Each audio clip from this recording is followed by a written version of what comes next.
ভিডিওটা করছি খুবই অপ্রস্তুতভাবে এবং যদি কোনো তথ্যগত ভুল থাকে তার জন্য আমি আগে থেকে সরি বলে নিচ্ছি। কথা বলাটা দরকার, কারণ আমাদের পাহাড় ঠিক নেই। আমার ভালো লাগার জায়গা, আমার ভালোবাসার জায়গা, সেই শান্তির নীড়, সেই পাহাড়ে আগুন জ্বলছে এবং এই আগুনটা জ্বালিয়েছে আমাদের সেটেলার বাঙালি যারা আছেন সেখানে। তারা বাংলাদেশের স্বৈরাচারী শেখ হাসিনার পতনের পর থেকে পাহাড় উত্তপ্ত পরিস্থিতির মধ্যে আছে। দিকে দিকে একটা ছাইচাপা আগুন আমাদের 3 পার্বত্য জেলাতেই চলছিল। বিশেষ করে সেটেলার বাঙালিরা এবং সেনাবাহিনীর প্রভাব প্রতিপত্তির জায়গাগুলো আপনারা জানেন ওইখানকার কি অবস্থা। এই সেটেলারদেরকে রাষ্ট্রীয়ভাবে প্ল্যান করে ওইখানে স্থাপন করা হয়েছিল, তারা কখনোই ওইখানকার অংশ না। এবং সেই মানুষগুলো এখন বর্তমানে যেই একটা অদ্ভুত পরিস্থিতি তৈরি করেছে পাহাড়ে, আমি আসলে কি বলবো, আমি নিজেই জিনিসটা দেখে অবাক হয়ে যাচ্ছে যে কিভাবে এমন করতে পারে মানুষ। মব জাস্টিস বাংলাদেশের মধ্যে একটা লিমিটের মধ্যে থাকা দরকার। এই লিমিটটা মনে হয় আমরা ক্রস করে ফেলেছি এবং এইখানে আসলে সরকারের কঠোর হওয়ার প্রয়োজন, 100% প্রয়োজন। রাষ্ট্রের দায়িত্ব নাগরিকের সুরক্ষা প্রদান করা। রাষ্ট্র এই জায়গায় হাত পা গুটিয়ে চুপচাপ বসে থাকলে চলবে না, রাষ্ট্রের এই জায়গায় কথা বলা লাগবে। খাগড়াছড়িতে বেশ কয়েকদিন ধরে প্রতি রাতে বিভিন্ন বাড়িতে হচ্ছে চুরি ডাকাতি হচ্ছে এবং এটা এমন না যে পাহাড়ি বাঙালি দেখে হচ্ছে, এটা সবার হচ্ছিল। তার মধ্য থেকে গতকালকে একজন হচ্ছে যে গতকালকে না গত পরশু যেন চোর ধরা পড়েছে। উনি হচ্ছে বাইক চুরি করে যাওয়ার সময় উনি বাইকটা নিয়ে স্পিডে চালাতে গিয়ে ইলেকট্রিক পোলের সাথে ধাক্কা খেয়ে উনি অ্যাক্সিডেন্ট করেছে। অ্যাক্সিডেন্ট করা অবস্থা উনি মারা গেছে। কোথাও কোথাও বলা হচ্ছে যে ওনাকে গণপিটুনি দেওয়া হয়েছে, কোথাও কোথাও বলা হচ্ছে যে গণপিটুনি দেওয়া হয়নি। শোনেন, গণপিটুনি যদি দেওয়া হয় বা না হয়, যে ফেসবুকের বাংলাদেশ, এখন এই ফেসবুকের বাংলাদেশের মধ্যে সারা এই নিউজ এতক্ষণে পৌঁছা যেত। গতকালকে রাতে একজনকে হচ্ছে গণপিটুনি দিয়ে মেরে ফেলছে, সেটা নিয়ে আজকে সারাদিন ফেসবুক সয়লাভ ছিল। পাহাড়িরা যদি কোনো বাঙালি পিটিয়ে মেরে ফেলে, এই সেটেলাররা চুপ করে বসে থাকার পাবলিক না। এরা এই জিনিস বহুত আগেই প্রকাশ করতো, প্রচার করতো। এ ধরনের কোনো কিছু আমাদের সামনে আসেনি। কিন্তু আজকে যেটা হয়েছে, যে আমি খুবই দুঃখিত এটা বলার জন্য যে আমি সবসময় রিলাই করি প্রথম আলো এবং ডেইলি স্টারের মতো নিউজ, কিন্তু আমি দেখলাম যে তারা যে নিউজগুলো পাবলিশ করেছে এই দীঘিনালার ঘটনা নিয়ে, এই নিউজগুলো আসলে অথেন্টিক নিউজ না। বাংলাদেশের বর্তমানে কোনো নিউজ মিডিয়াকে তো কেউ কন্ট্রোল করছে না। আপনারা তো ফ্রিলি আপনাদের নিউজগুলো দিতে পারছেন, আপনারা কেন তাহলে এই বাস্তব সত্য কথাগুলো তুলে ধরছেন না? কার পক্ষ নিচ্ছেন আপনারা? সংবাদ মাধ্যম তো নিরপেক্ষ হয়ে জাতি, ধর্ম, বর্ণ, পেশা নির্বিশেষে নিরপেক্ষ হয়ে আপনার নিউজ করার কথা। আপনারা কি আপনাদের জাতি ভাইদের হচ্ছে যে পক্ষ নিয়ে কথা বলার চেষ্টা করছেন? কেন এই জিনিসটা হচ্ছে? আমরা কোনো নিউট্রাল নিউজ কেন পাচ্ছি? এবং মজার জিনিস হচ্ছে, আমি আরেকটা পাহাড়ি নিউজ পোর্টাল ফলো করতাম না, বলছি না তাদের, কিন্তু তাদের পোর্টালের মধ্যে আমি কোনো নিউজ দেখলাম না। কেউ কোনো কথা বলতেছে না। আরে আশ্চর্য, কিছু তো হচ্ছে ওই জায়গার মধ্যে।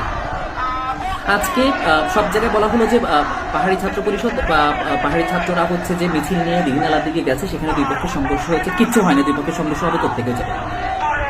দুই পক্ষের সংঘর্ষ হওয়ার একটা দুইটা ছবি পাবলিশ করেন, আমি দেখতে এখন পর্যন্ত দুই পক্ষের ছবি সংঘর্ষ হওয়ার ছবি। আমি তো দেখলাম যে সেনাবাহিনী দাঁড়ায় আছে, তার মধ্যে বাঙালিরা বসে বসে পাহাড়িদের দোকানগুলোতে আগুন দিচ্ছে। আপনারা জানেন খাগড়াছড়িতে কিছুদিন আগে ভয়াবহ বন্যা হয়ে গেছে। এই বন্যার পরে হচ্ছে যে দোকানগুলো, মানুষগুলো নতুনভাবে টাকা পয়সা নিয়ে আবার নতুন করে দোকানগুলো শুরু করছে। সেই দোকানগুলোর মধ্যে আজকে কি আপনারা আগুন দিলেন? ঘর বাড়িতে আগুন দেওয়া শুরু করলেন। আপনারা 2000 লংদুর সময় হচ্ছে যে করলেন এই আগুন দিয়ে মানুষজনের ঘর বাড়ি ছাড়া। এই পাহাড়িদেরকে আর কত কাল আমরা হচ্ছে যে আগুন দিয়ে দিয়ে তাদেরকে দেশ ছাড়া করব? আমরা কি আর কখনো এই জিনিসগুলো নিয়ে কথা বলবো না? সবকিছু আমরা গিলে খেয়ে ফেলবো? তর্কের খাতিরে 100 রকমের কথা বলতে পারেন। বাস্তবতা হচ্ছে আদিবাসীরা পাহাড়ের ভূমিপুত্র। এই ভূমিপুত্রদের স্বীকৃতি দেয়া লাগবে।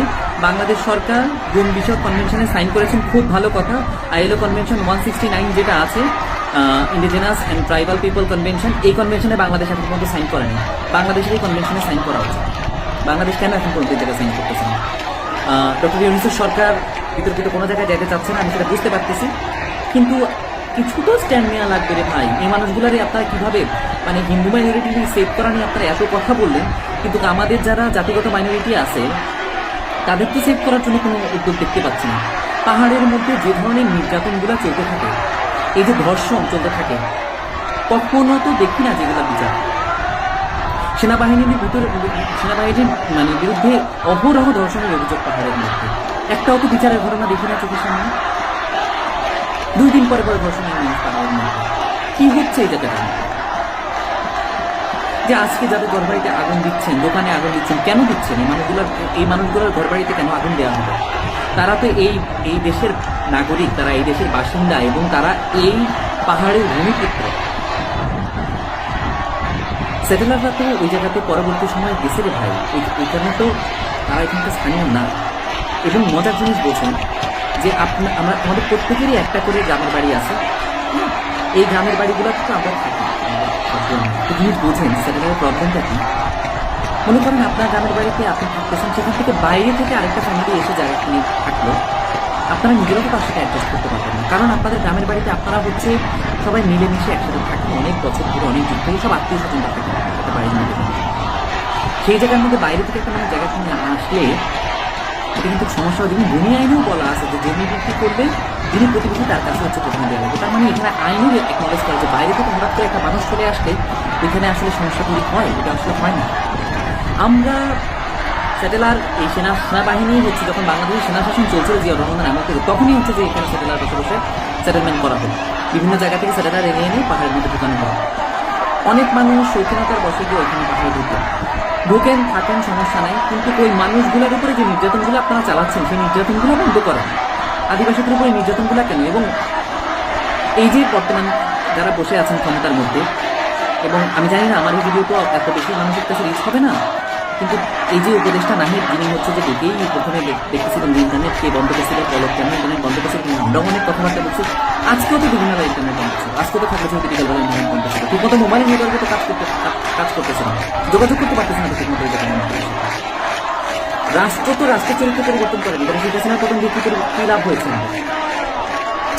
আমরা তো আশা করছি না যে স্বৈরাচার বিরোধী এই পতনের মধ্য দিয়ে বাংলাদেশের সব রকমের বৈষম্য রাতারাতি অবসান হয়ে যাবে, কিন্তু গণতান্ত্রিক যে পরিবেশটা আমরা চাচ্ছিলাম সেই পরিবেশটা তো আমরা আশা করতে পারি নাকি সেটা শুধুমাত্র বাঙালিদের জন্য, বাঙালিদের জন্য না? এটা কেমন কথা? আপনারা ধারালো অস্ত্রপাতি দিয়ে আঘাত করে মানুষকে আহত করছেন। আমি জানি না কেউ মারা গেছেন কিনা, এখন পর্যন্ত অথেন্টিক কোনো নিউজ পাচ্ছি না। আমি যে বলবো এখানে রেফারেন্স আমি চেষ্টা করতে পারছি না। আমাদের তথ্য প্রাপ্তি, আমার যেটা সাংবিধানিক অধিকার, আমি সেই সাংবিধানিক অধিকারও আমি অ্যাপ্লাই করতে পারছি না, তথ্য পাচ্ছি না। আমাদের এই জায়গাগুলোতে চিন্তা করা দরকার, পাহাড়ে কি আসলে সেনাবাহিনী থাকা উচিত কি উচিত না, সেনাবাহিনী কেন থাকতে হবে সেটা নিয়ে আমাদের কথা বলা দরকার। সেটেলাররা থাকলে কোন সেটেলমেন্টে থাকবে ওই জায়গার মধ্যে সেটা নিয়ে কথা বলা দরকার। সেটেলারদেরকে যে আলাদাভাবে প্রণোদনা দিয়ে রেশন দিয়ে ওই জায়গাতে রাখা হচ্ছে সেগুলো নিয়ে কথা বলা দরকার। দারিদ্রতার কোন সীমার মধ্যে আদিবাসীরা আছে, ভূমিপুত্রদের কতটুকু ভূমি আমরা খেয়ে ফেলেছি, সেই ভূমিগুলোর কি সেটেলমেন্ট হবে সেগুলো নিয়ে কথা বলা দরকার। পার্বত্য চট্টগ্রামের শান্তি চুক্তি বাস্তবায়ন কেন এখন পর্যন্ত হয় না? এই শান্তি চুক্তি হয়েছে 1997 বা 98 সালে, আজকে প্রায় 26 বছর হয়ে গেছে। এই শান্তি চুক্তির কোনো বাস্তবায়ন হয়নি, ভূমি কমিশন কোনো কাজ করতে পারেনি এখন পর্যন্ত। পার্বত্য চট্টগ্রামের মধ্যে ভূমি কমিশন বা শান্তি চুক্তির কোনো বাস্তবায়ন হতে গেলে কি হয় যে হচ্ছে ভূমি কমিশনের বাস্তবায়ন হতে গেলে কি হয় যে বাঙালিরা হচ্ছে হরতাল ডাকে, ভূমি কমিশনের মিটিংয়ে কোনো ভূমি সেটেলমেন্ট হচ্ছে না। সমস্যার তো সমাধান করা লাগবে, এটা যেভাবে চলতে পারে না। আমাদের যেন দীঘিনালাতে আবার এই পরিস্থিতি না হয়, যেন আবার হচ্ছে যে লঙ্গুর মতো ঘর বাড়িতে আগুন দিয়ে মানুষজনকে দেশ ছাড়া করা না হয়। সবাই একটু নিজেদের নজর রাখেন এবং আমি রাষ্ট্রের কাছে পর হাত জোরে বলতেছি, প্লিজ আপনারা অ্যাকশন নেন। সেনাবাহিনীর উপরে ভরসা করে বসে থাকবেন না। সেখানকার সেনাবাহিনী করাপ্টেড, সেখানকার সেনাবাহিনী নির্যাতক, সেখানকার সেনাবাহিনী সাধারণ মানুষের উপরে নির্যাতন চালায় এবং তারা হচ্ছে পক্ষপাতদুষ্ট আচরণ করে। সেই জায়গার মধ্যে নিউট্রাল বাহিনী পাঠান, সেই জায়গার মধ্যে মানুষজনকে নিরাপত্তা দেন এবং যারা এই ঘটনাগুলোর সাথে সম্পৃক্ত তদন্ত করে তাদের পক্ষে তাদের বিচারের ব্যবস্থা করেন। এভাবে চলতে পারে না একটা দেশ, এভাবে একটা অঞ্চল চলতে পারে না। মণিপুর নিয়ে আপনারা যে মজা গুনতেছেন সেই পরিস্থিতি আপনারা পাহাড়ে তৈরি করতেছেন। এখন বন্ধ করেন আগুন নিয়ে খেলা, ঠিক না এটা। এরা আমাদের মানুষ, এরা আমাদের জনগোষ্ঠী, এরা আমাদের ভাই বোন। হ্যাঁ, তারা আলাদা জাতি, তাদের সাথে আমরা সহ অবস্থান করছি ঐতিহাসিকভাবে, এখানে অনেক বছর হয়ে গেছে। এই মানুষগুলা সংখ্যালঘু আমি বলতেই চাই না, এই মানুষগুলার অধিকারের জন্য আমাদের কথা বলা লাগবে। আমি কথা বলতে শেষ করছি।